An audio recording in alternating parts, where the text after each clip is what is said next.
श्रोताओं, बीते 2 दिनों में सेवा के 2 साल श्रृंखला के अंतर्गत हमने चौधरी बीरेन्द्र सिंह जी से उनके 2 मंत्रालयों ग्रामीण विकास और पंचायती राज मंत्रालय की तमाम गतिविधियों और उपलब्धियों के बारे में बहुत विस्तार से चर्चा की। आज इस कार्यक्रम में चौधरी बीरेन्द्र सिंह जी से हम बात करेंगे उनके पेयजल और स्वच्छता मंत्रालय के क्रियाकलापों और 2 साल में इस मंत्रालय के अंतर्गत हुई उपलब्धियों के बारे में। चौधरी साहब, बहुत बहुत स्वागत है आपका इस कार्यक्रम में। चौधरी साहब, जब पेयजल और स्वच्छता मंत्रालय की बात होती है तो सबसे पहले जिक्र होता है माननीय प्रधानमंत्री की बहुत ही महत्वाकांक्षी जो अभियान है और जो आज राष्ट्रव्यापी अभियान है, हर व्यक्ति के लिए एक अभियान है, स्वच्छ भारत अभियान की।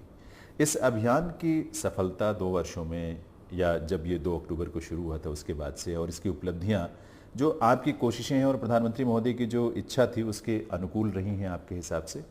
स्वच्छ भारत अभियान हमारा एक ऐसा इनिशिएटिव है, एक ऐसी पहल है कि जो हम सोचते थे उससे ज़्यादा कामयाबी सफलता हमें मिली है। और उसकी सबसे बड़ी वजह ये है कि हमारे प्रयास हैं उनमें एक बात जो बड़ी लाभदायक हुई है वो ये कि हमने इसको लोगों की एक मूवमेंट बना दिया और उसमें खास तौर पे जो युवा वर्ग है और युवा वर्ग से भी जो ज़्यादा महत्वपूर्ण वर्ग है बच्चे छोटे, उन्होंने स्वच्छता को एक ऐसा मोड़ दिया है कि अब वो घर में हमारे सबसे बड़े एम्बेसडर हैं और अपने बड़ों को, माता पिता को भी ये कहते हैं कि मोदी जी ने कहा है ये ऐसे नहीं करना, ये जो आपने कागज़ फाड़ के फेंक दिया है फर्श पे, इसको वहाँ डब्बे में डाल के आना है।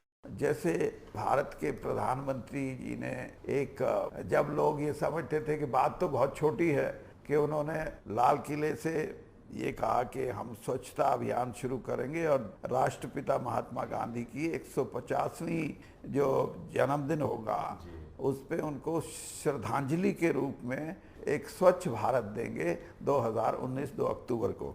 तो उसमें बड़े अच्छे परिणाम आए और मेरा अपना ये मानना है कि 2019 से पहले, मतलब मैं ये कह सकता हूँ 2017 तक हम कम से कम 29 जो हमारे राज्य हैं उनमें से 12-13 राज्यों को 2 साल में ही पूरा कर लेंगे। और अभी आप को पता होगा सिक्किम ऐसा राज्य बना है, दूसरे और भी 2-3 राज्य ऐसे हैं जो उसके कगार पे हैं, जिन्होंने खुले में शौच को बिल्कुल खत्म कर दिया उन्होंने। और पंजाब है, वहाँ 87% के करीब स्वच्छता अभियान हमारा पहुँच गया है। हरियाणा भी 77% के करीब वहाँ भी पहुँच गया है। गुजरात है।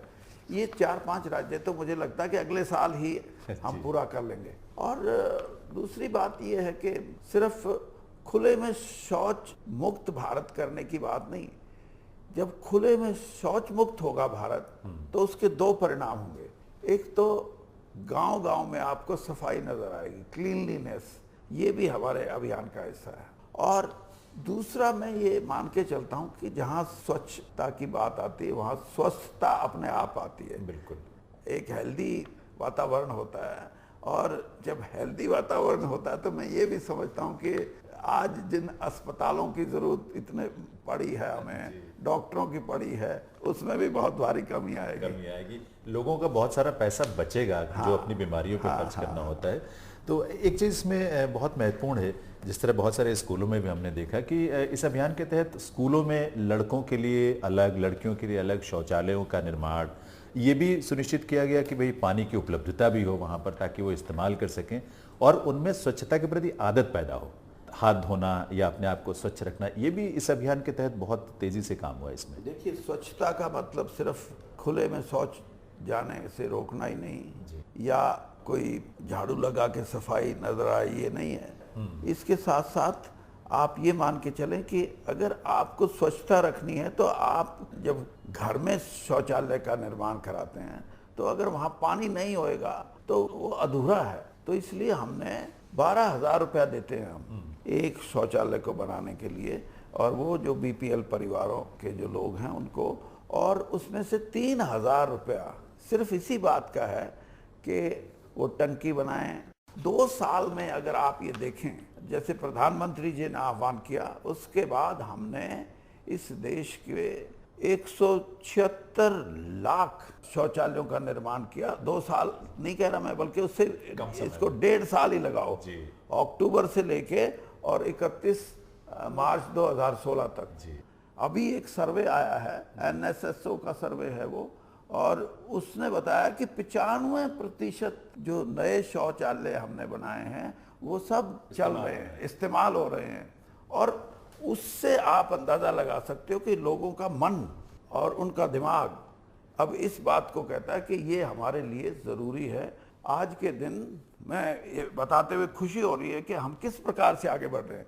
14 ज़िले देश के आज शौच मुक्त, बाहर जाना शौच मुक्त हो चुके हैं, और कम से कम 176 ब्लॉक वो बाहर जो शौच की प्रणाली थी वो बिल्कुल ख़त्म हो चुकी है। लोगों ने, सब ने अपनाया उन गाँव में। और इसी प्रकार से 56,000, हमारे देश में 6 लाख से ऊपर गांव हैं, 56,000 गांव को हम आज बाहर ओपन डेफेकेशन फ्री, बाहर शौच जाने की प्रथा को से उनको निजात दिला चुके हैं, छुटकारा हो चुका है। जी। अच्छा, जब स्वास्थ्य की बात आती है तो स्वाभाविक सी बात है कि साफ सुथरे पीने के पानी की आवश्यकता बहुत गहरे से महसूस की जाती है। और इतना विशाल देश है, 6 लाख के लगभग जो गांवों की संख्या है, ग्रामीण क्षेत्र जो है, उन क्षेत्रों में साफ पीने का पानी उपलब्ध किया जा सकना एक बहुत बड़ी चुनौती है। लेकिन फिर भी उस दिशा में काफ़ी तेज़ी से प्रयास हुए हैं। क्या कुछ आकलन आपका है इन 2 सालों में? जिस प्रकार से पिछले सालों में आपने देखा कि जो ग्राउंड वाटर है वो, उसका जो जल स्तर है वो बड़ी तेज़ी से घटता जा रहा है, नीचे जा रहा है। और ये साइंटिस्ट भी ये बोलते हैं, डॉक्टरों की भी ये राय है कि जितना जल स्तर नीचे जाएगा उसमें बीमारियां उतनी बढ़ेंगी। आप अंदाज़ा लगाइए कि फ्लोराइड और आर्सेनिक, ये 2 ऐसे क्षेत्र हैं जो बीमारियों का घर है। सैलिनिटी है, वो भी एक कारण है। तो इसमें हमने 64,000 के करीब ऐसी बसावटें थी जिनमें पानी, नीचे के पानी से ये बीमारियां आती थी, और लोग उनको, क्योंकि और पानी की व्यवस्था नहीं थी, तो वो पानी पीना पड़ता था। जी। हमने 2 साल के अंदर इस पे बड़ा भारी एक युद्ध स्तर पे काम किया है। लेकिन इन सारी बातों से अगर हमारे को छुट्टी पानी है और देश की 70% गांव में रहने वाली जनता को अच्छा पानी देना है, पोर्टेबल वाटर उनको देना है, जो बीमारी रहित पानी हो, बीमारियों से दूर हो, तो हमें नीचे के पानी पे डिपेंड नहीं करना चाहिए, बल्कि जो ऊपर का पानी है, चाहे नहर से है, दरिया से है, झील से है, उस पानी को संजो के रखना पड़ेगा। और प्रधानमंत्री नरेंद्र मोदी जी ने ये साफ कहा है, हमारे को ये हिदायतें दी हैं, क्योंकि ग्रामीण विकास भी मेरे पास है, कि सबसे बड़ी प्राथमिकता ये होनी चाहिए कि आने वाली मानसून से पहले ज़्यादा से ज़्यादा जो डिप्रेशन हैं, जो झील हैं, जो वाटर बॉडीज़ हैं, जो तालाब हैं, जोहड़ हैं, इन सब को हम खोद के इस मानसून के बारिश के पानी को वहाँ इकट्ठा करें, ताकि आने वाले समय में जब वो पानी जो रिचार्ज होगा तो जल स्तर भी ऊंचा होगा, और उसमें जो मैंने कहा बीमारियों की जो परसेंटेज है वो भी कम होगी। और इसके साथ साथ हमने ये फैसला किया है कि 2022 तक हम जो 85% पानी अब नीचे से लेते हैं उसको अब उल्टा करेंगे। 15% पानी सिर्फ नीचे से लिया जाएगा और 85%